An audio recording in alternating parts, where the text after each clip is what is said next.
Well, I'm delighted on this beautiful sunny day in Baltimore to be joined by Jim Brasseur. Jim, welcome. Thank you. And you chair the APS Group on Climate. This group formed historically, I guess formally we came into being last year, but it was an evolution that took maybe 2 or 3 years before that originated with the APS statement on climate change that was put out in 2007, late in 2007. About a year after that, there was a great deal of sort of discussion within the APS membership about this statement. A certain fraction of the membership disagreed with the statement.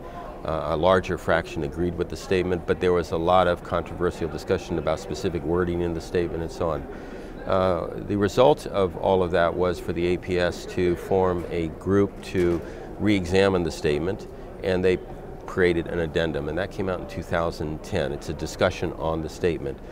But a practical outcome was 2 petitions to form this what is now this topical group on the physics of climate.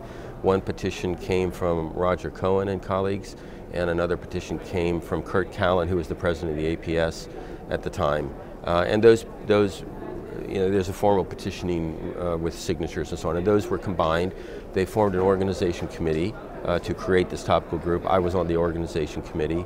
We formed the bylaws, we formed the objectives of the topical group, what our boundaries are, which we'll talk about in a second, and why it's a useful thing in comparison to, say, other groups that exist on climate science.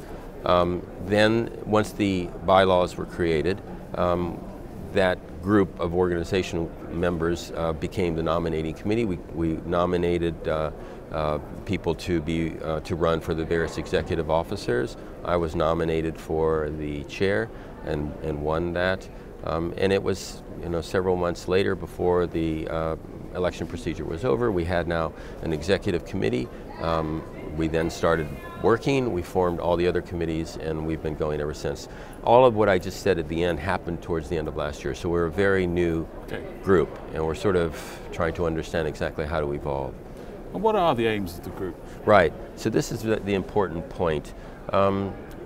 It was decided right from the beginning that the aim should be to focus entirely on scientific issues, because climate science is way more than climate science. There's a debate, there's a public debate, there's a political debate, there's an economic debate. There's debates having to do with one's political leanings. Sure. So there's all sorts of issues that get in the way, as it were, of the scientific issues. So the decision was made, and it's formally in our bylaws. You can read the bylaws, and it says it explicitly that we are to exclude the public debate, the economic debate, the political debate is not part of what we're supposed to be talking about. We're supposed to focus on issues of science and controversies. I don't know, controversy is not the right word. Science always has a ongoing debate, as it were, within it, but it's science. It doesn't matter whether it's a controversial area or not. Scientists argue with each other about, you know, the validity of one result or another, and over time results accumulate and certain conclusions become stronger, as it were, and so we want that to be the focus of this group. There is quite, I mean, forgive me, but the science of climate is somewhat controversial itself, isn't there? I mean, there is not agreement on the scientific science of climate. Well, to say the science of climate is to put a huge amount of scientific research into one word. It's a huge area. The atmosphere, climate science involves the atmosphere, the oceans, the ice caps, the interactions among those things. It's highly variable in the scale. So we live in the narrowest part of the atmosphere, which is what's called the lower troposphere, which is about 1 kilometer or so from the surface of the Earth. But climate, the issues of climate, take you up to perhaps 100 kilometers and cover the entire globe. So you're going from scales from 1 kilometer to thousands of kilometers. The time is also a huge issue as well. Are we interested in trying to predict what's going to happen in the climate 10 years from now, 100 years from now, 1,000 years from now, or 1 year from now?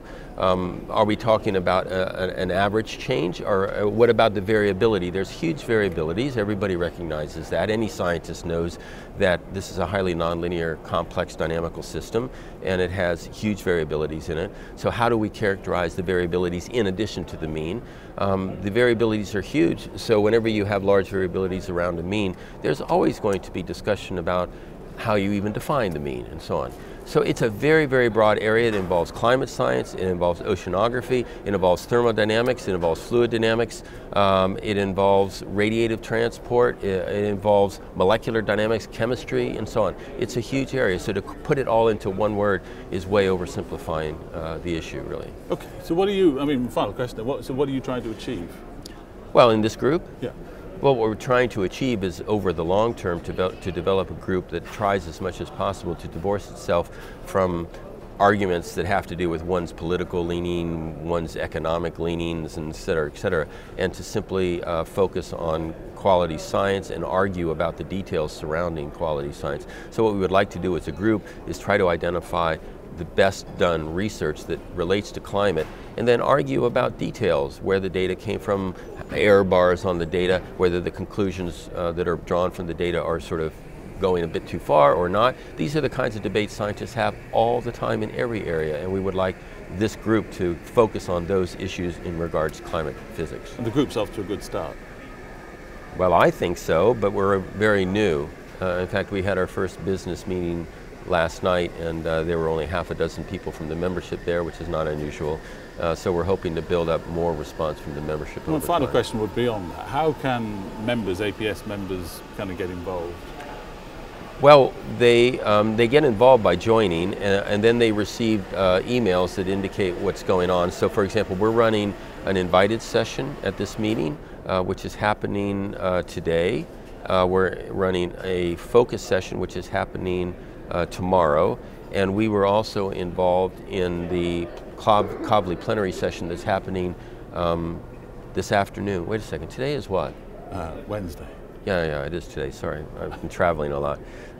So that's correct. So this afternoon there's the Cobley, and there will be 2 speakers on climate physics, and the GPC played a role in choosing those 2 speakers. And then we have another session that we're sharing with the Division of Fluid Dynamics. So I think we're off to a good start. We want it to build over time. And we definitely have to work on creating a better integration with the membership, a better communication with the membership. It's something that we definitely need to work on. Okay. This is a relatively new thing for physics community. Okay. Generally, this kind of research lives in the geophysical community, and most of the climate science research is presented at the American Geophysical Union meeting, which is in December. It's a huge meeting. It involves many groups, meteorologists and geophysicists and so on. And one of the points is that the group of geosciences and those who grow up in physics departments really do not communicate very well. So part of this is also an attempt to bring physics into the discussion, physicists into the discussion, and try to, over time, evolve a communication between the physics community and the geophysical community as well. Great. And the engineering community. Fluid dynamics lives primarily in engineering, and I'm a fluid dynamicist, and we have a division of fluid dynamics as well. Great. Well, it's fascinating. Thank you very much for your time. Oh, it's my pleasure. Thank you. Thank you.